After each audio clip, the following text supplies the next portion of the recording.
श्रीराम का वनवास केवल त्याग नहीं था, बल्कि समानता, सामाजिक न्याय और मानवीय संबंधों की यात्रा था।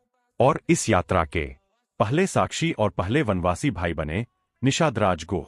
रामकथा में निषादराज गुह का स्थान पहले भाई, पहले रक्षक और पहले वनवासी मित्र के रूप में अमर है। कहते हैं कि प्रभु श्रीराम ने निषादराज गुह को केवल राजा नहीं, बल्कि भाई के समान स्वीकार किया। यह कोई साधारण भाव नहीं था, यह अटूट भक्ति का वह वरदान था कि स्वयं त्रिलोक के स्वामी ने उन्हें भाई कहा। उस समय निषाद समुदाय को समाज में निचला वर्ग माना जाता था, लेकिन श्रीराम ने अपने आचरण से यह स्पष्ट कर दिया कि भक्ति और धर्म में कोई ऊंच नीच नहीं होती। निषादराज गुह के यहाँ एक रात्रि विश्राम के बाद प्रभात होने पर गुह हाथ जोड़कर प्रभु से कहते हैं, प्रभु आज्ञा दीजिए, मैं आपका सेवक हूं।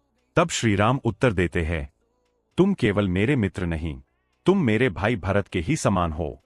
और यह आज्ञा नहीं, मेरा अनुरोध है कि गंगा पार करने के लिए हमारे लिए एक नाव की व्यवस्था कर दीजिए। यह सुनकर निषादराज गुह भावुक हो उठते हैं। वे कहते हैं, प्रभु मैं आपको आगे नहीं जाने दूंगा। यह वन बड़ा भयावह है। यह केवल चिंता नहीं थी, यह एक भाई की पीड़ा थी। तब श्रीराम शांत भाव से कहते हैं, मित्र, यही मेरे वनवास की मर्यादा है। क्या तुम हमें हमारे कर्तव्य से विमुख करना चाहते हो? प्रभु की बात सुनकर निषादराज गुह सहमत हो जाते हैं और स्वयं प्रभु को गंगा के तट तक ले जाते हैं। निषादराज गुह जानते हैं कि गंगा पार करने के लिए एक विश्वसनीय नाविक चाहिए। वे एक कुशल नाविक को बुलाते हैं, जिसे केवट कहा जाता है। केवट भी निषाद जाति का ही एक साधारण नाविक है, जो गंगा पर यात्रियों को नदी पार कराता है।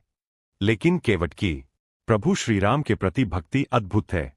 केवट आता है और प्रभु श्रीराम को देखते ही भाव विभोर हो जाता है।